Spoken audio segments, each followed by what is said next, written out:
देखिए एक्सरसाइज 1.1 का question number 4 है। Given that HCF of 306 and 657 equal to 9 find LCM of 306 and 657।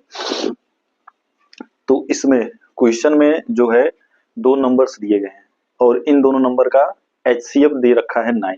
ठीक है, आपको फाइंड करना है एलसीएम उन्हीं दोनों नंबर्स का। तो इससे पहले जो आपने एक फार्मूला पढ़ा हुआ है LCM into HCF equal to product of two numbers, वही फार्मूला यहाँ पर यूज करके हम एलसीएम फाइंड आउट करेंगे जो नंबर्स आपके गिवन है क्वेश्चन में। ठीक है, तो सोल्यूशन देखिए, इसका बहुत ही आसान क्वेश्चन है। सोल्यूशन में आप राइट करेंगे, ये तो जो गिवन है वो गिवन ही है, आप राइट करेंगे we know that LCM into HCF equal to product of two numbers. तो इस क्वेश्चन में जो ब्रैकेट के अंदर वैल्यू है वही आपके दोनों नंबर्स हैं 306 एंड 657। ठीक है, HCF दे रखा है, एलसीएम निकालना है, तो इसी इक्वेशन में इसी फार्मूले में आपको वैल्यू पुट करनी है। एलसीएम फाइंड आउट करना है, आप राइट करेंगे एलसीएम इंटू HCF दे रखा है 9, LCM into 9 equal to product of two numbers. तो ये दोनों नंबर्स हैं जिनका प्रोडक्ट होगा 306 इंटू 657। अब देखिए आपको एलसीएम निकालना है तो 9 का ट्रांसफर कर देंगे राइट हैंड साइड में, 9 इधर मल्टीप्लाई उधर जाके डिवाइड हो जाएगा, तो ये हो जाएगा LCM equal to 306 into 657 upon 9। अब देखिए ये दोनों नंबर्स जो है दोनों 9 से डिविजिबल है, तो चाहे जिस किसी को भी आप 9 से डिवाइड कर सकते हैं। इसी को डिवाइड कर लेते हैं 9 से, तो आप सभी को पता होगा 9 3 जा कितना होता है 27। ठीक है ना, तो यहाँ पे 3 बचेगा, फिर 9 3 और 6 36 हो जाएगा, फिर 9 4 जा 36 हो जाएगा। तो एलसीएम जो होगा वो आपका निकल के आएगा 34 इंटू 657। अब जब आप इनका प्रोडक्ट करेंगे तो इनका प्रोडक्ट आएगा 22338। ठीक है ना, तो ये हो जाएगा LCM, this will be your answer. 1.1 का क्वेश्चन नंबर 5 है, check whether 6 to the power n can end with the digit 0 for any natural number n। तो क्वेश्चन के कहने का मतलब ये है कि इस चीज को आप चेक करिए कि 6 टू द पावर n के फॉर्मेट में अगर किसी नंबर को हम एक्सपेंड करें तो उसका जो यूनिट डिजिट होगा वो 0 होगा। ठीक है ना, ये चीज आपको चेक करनी है। Can end with the digit 0 का मतलब जो यूनिट की डिजिट होगी वो 0 आएगी for any natural number n, किसी भी नेचुरल नंबर n के लिए। तो देखो जाहिर सी बात है, अगर आप 6 की पावर n को एक्सपेंड करते हो और उसकी यूनिट की डिजिट 0 आती है, तो देखिए आप एक चीज सोचिए, 0 जैसे सपोज करो 210 है, यूनिट की डिजिट यहाँ पे 0 है, तो 0 आने का मतलब ये नंबर 2 से भी डिविजिबल होगा और 5 से भी डिविजिबल होगा। तो कहने का मतलब कहीं ना कहीं इसके जो प्राइम फैक्टर्स होंगे उसमें 2 और 5 दोनों आएंगे। ठीक है ना, तभी जाकर के यहाँ पर 0 होगा क्योंकि 5 2 10 होता है। तो अगर 6 टू दी पावर n का हम एक्सपेंशन करें और एक्सपेंशन का मतलब उसका फैक्टराइजेशन करें हम, अगर उसमें 2 और 5 मिल रहे हैं तो ये 0 जो होगा उसके एंड में होगा, अदरवाइज नहीं होगा। वही आपको चेक करके बताना है, बहुत आसान क्वेश्चन है। तो यहाँ पर स्टेटमेंट आप राइट कर सकते हो 6 to the power n can end with the digit 0 if 2 and 5 are factors of 6 to the power n because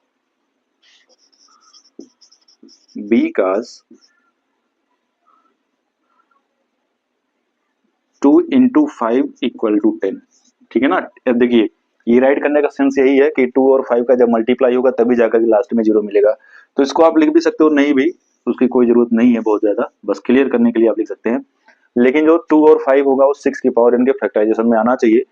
तो 6 की पावर n का फैक्टराइजेशन कर लीजिए आप, तो यहाँ पे आप राइट करेंगे factorize 6 to the power n। तो देखिए 6 टू दी पावर n है, इसको आप लिख सकते हो 2 into 3 to the power n।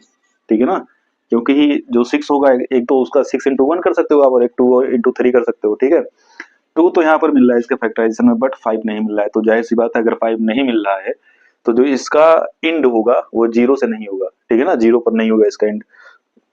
तो यहाँ पर ये चीज मतलब सेटिस्फाई नहीं हो रही है कि जो इसका लास्ट का डिजिट होगा वो 0 होगा 6 की पावर n का एक्सपेंशन करने पर। तो यहाँ पे आप राइट कर सकते हैं it can be observed that there is sorry it can be observed that there is no factor as 5 of expansion of 6 to the power n। तो ये आप देख पा रहे हैं कि जो 6 टू दी पावर n का एक्सपेंशन है या फिर फैक्टराइजेशन है उसमें 5 नहीं है, और अगर 5 नहीं है तो इसका जो इंड होगा वो 0 पर नहीं होगा। तो यहाँ पे आप राइट कर देंगे hence 6 to the power n can not end with the digit 0। ये आपका फाइनल आंसर हो जाएगा कि जो 6 टू दी पावर n होगा उसका यूनिट का जो डिजिट होगा वो 0 किसी भी हालत में नहीं हो सकता। अब पर्टिकुलर आप चेक भी कर सकते हो, जैसे तो हो गया क्वेश्चन का एक्सप्लेनेशन, आप ऐसे भी चेक कर सकते हो 6 टू दी पावर n है, देखो उसको चेक करने के लिए बता रहा हूँ। क्या बोला है फॉर एनी नेचुरल नंबर, तो अगर n की प्लेस पे आप 1 रखते हो तो 6 ही आएगा, n की प्लेस पे आप 2 रखते हो तो 36 आएगा, ठीक है ना। n की प्लेस पे आप 3 रखते हैं तो कितना आएगा 36 इंटू 6 आएगा, तो 6 जा कितना हो जाएगा 36 आएगा, तब भी आपको जो यूनिट की प्लेस पे क्या मिलेगा 6 ही मिलेगा।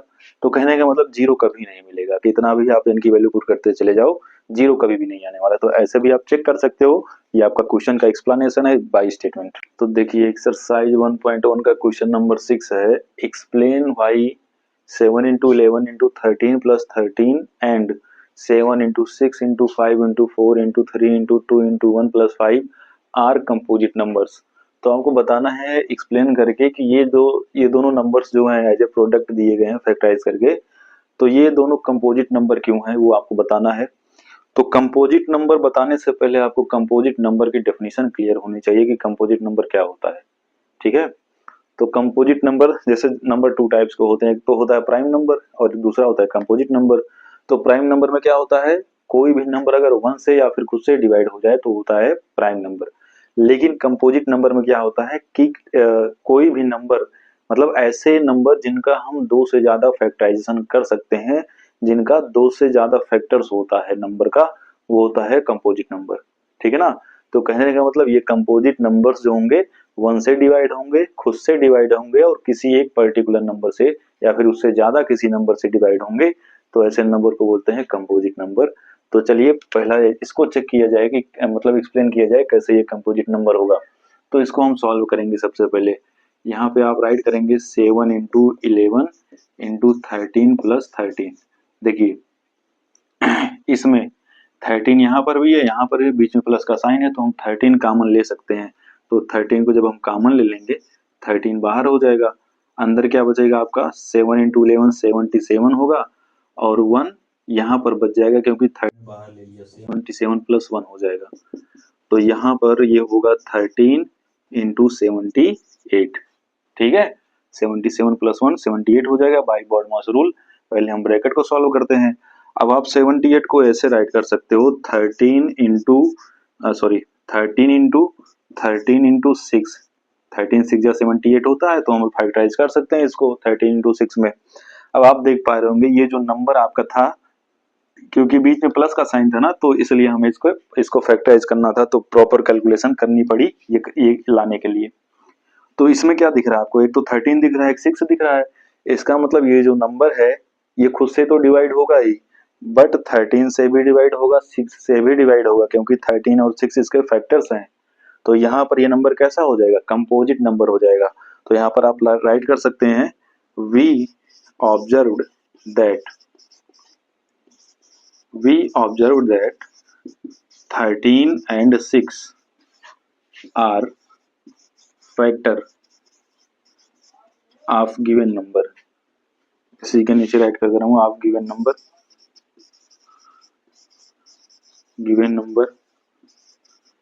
therefore it is a composite number।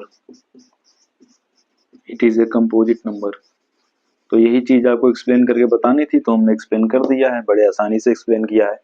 ऐसे ही इस नंबर को भी सिंप्लीफाई करना है, हमें एक्सप्लेनेशन करके बताना है कि बताइए कैसे ये कंपोजिट नंबर होगा। तो ऐसे प्रॉपर कैलकुलेशन यहाँ पर भी करनी पड़ेगी। अब एक चीज देखिए, इस यहीं से डायरेक्ट मैं उठा ले रहा हूँ, 5 यहाँ पर भी है, 5 यहाँ पर भी है, तो जैसे इसमें हमने 13 को कॉमन लिया था, ऐसे इसमें हम 5 को कॉमन ले सकते हैं। तो 5 को कॉमन ले लेंगे, अंदर आपका क्या बचेगा, बचेगा 7 into 6 into 4 into 3 into 2 into 1 plus 1। और जब इस चीज का मल्टीप्लाई करेंगे आप, तो आपको मिलेगा 1008 प्लस 1। तो आगे सिंप्लीफाई कर देंगे इसको, ये हो जाएगा 5 इंटू 1000 प्लस 1 को करेंगे, कितना आएगा, 1009 आएगा। ठीक है।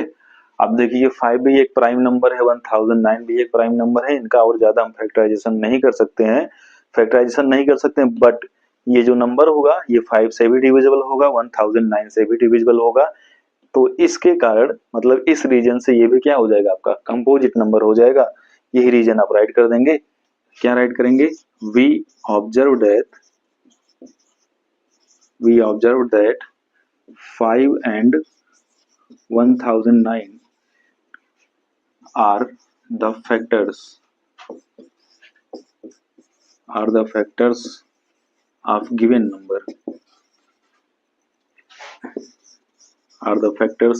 number, therefore it is also a composite number. So this is the explanation of the question composite number. All right.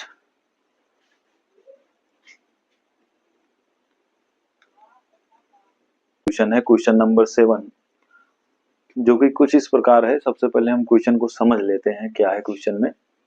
तो क्वेश्चन कह रहा है कि there is a circular path around a sport field, मतलब कोई स्पोर्ट फील्ड है जिसके चारों तरफ एक सर्कुलर पाथ बना हुआ है, वृत्ताकार मार्ग है। Sonia takes 18 minutes to drive 1 round of the field. तो सोनिया जो है फील्ड के मतलब चारों ओर एक चक्कर लगाने में 18 मिनट का टाइम ले रही है, 18 मिनट्स का टाइम ले रही है। वही Ravi takes 12 minute for the same, जबकि रवि वही काम करने में 12 मिनट ले रहा है, 12 मिनट का टाइम ले रहा है।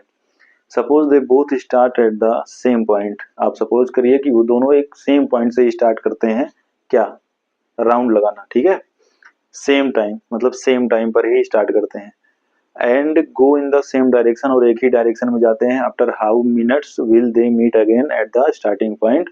तो कितनी देर के बाद मतलब कितने मिनट के बाद वो दोनों स्टार्टिंग पॉइंट पर फिर दोबारा मिल जाएंगे। तो सबसे पहले इस क्वेश्चन को अपने माइंड में सेट करिए, क्या कह रहा है क्वेश्चन। क्वेश्चन कह रहा है कि जैसे मान लो ये आपकी फील्ड हो गई, सर्कुलर फील्ड बोला है, सॉरी सर्कुलर पाथ बोला है, सर्कुलर पाथ हो गया, बीच में फील्ड होगी। सपोज करो ये आपका स्टार्टिंग पॉइंट होगा, जहां से सोनिया और रवि दोनों स्टार्ट करेंगे चलना, राउंड लगाना। तो सोनिया जो है 18 मिनट्स का टाइम लेगी और रवि 12 मिनट्स का टाइम लेगा। तो जो इसका टाइम कम होता है, आप सभी को पता होगा टाइम और स्पीड का जो रेशियो होता है, वो जो जिसका टाइम कम होता है वो ज्यादा तेजी चलता है। ठीक है ना, जो ज्यादा कम समय लेता है वो ज्यादा तेजी चलेगा, जाहिर सी बात है। और जो ज्यादा टाइम लेगा वो इस कम स्पीड से चलेगा। तो यहाँ पर वही आपको बताना है कि कितने देर बाद दोनों एक पॉइंट पर फिर मिल जाएंगे, सॉरी दोनों स्टार्टिंग पॉइंट पर फिर मिल जाएंगे कितने मिनट के बाद। तो कुल मिलाकर के इस क्वेश्चन में हमें एलसीएम निकालना होगा, किसका, जो यहाँ पर वैल्यू दे रखी है 18 और 12 का। जो एलसीएम आएगा वही हमारा आंसर हो जाएगा। तो यहाँ पर आप राइट करेंगे, सॉरी यहाँ पे आप राइट करेंगे सोल्यूशन में time taken to meet at the starting point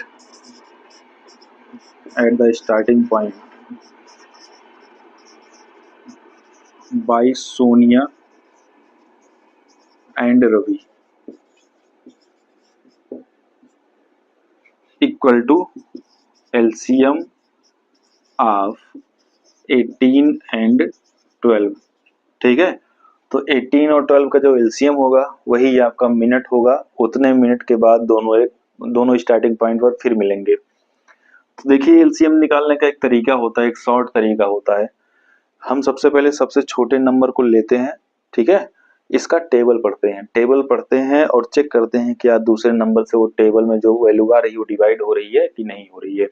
जब वैल्यू डिवाइड होती है तो ये हमारा एलसीएम हो जाता है। तो 12 के टेबल में जब 12 थ्रीजा पढ़ेंगे 36 आएगा और 36 18 से डिविजिबल है कंप्लीटली, तो 36 ही एलसीएम हो जाएगा। ये तो शॉर्ट तरीका हो गया। लेकिन अगर आप निकालना चाहो ट्रेडिशनल मेथड से, जो आपका बेसिक तरीका है एलसीएम निकालने का, वो कैसे निकलेगा? 18 है तो जाहिर सी बात है 3 से कर देंगे इसको, 3 6 जा 18, 3 4 जा 12, फिर 3 से कर दीजिए 2 जा 3 2 जा 6, ये होगा 4, फिर 2 से करिए 2 1 जा 2, 2 2 जा 4, फिर 2 से करिए, सब कैंसिल हो जाएंगे, इनका मल्टीप्लाई करेंगे आप तो 36 ही आएगा। तो जो एलसीएम होगा वो 36 आएगा। तो हमारा आंसर यही हो जाएगा 36 मिनट, यही आपका आंसर हो जाएगा। मतलब after 36 minute they will meet again at the starting point, यही आपका आंसर होगा।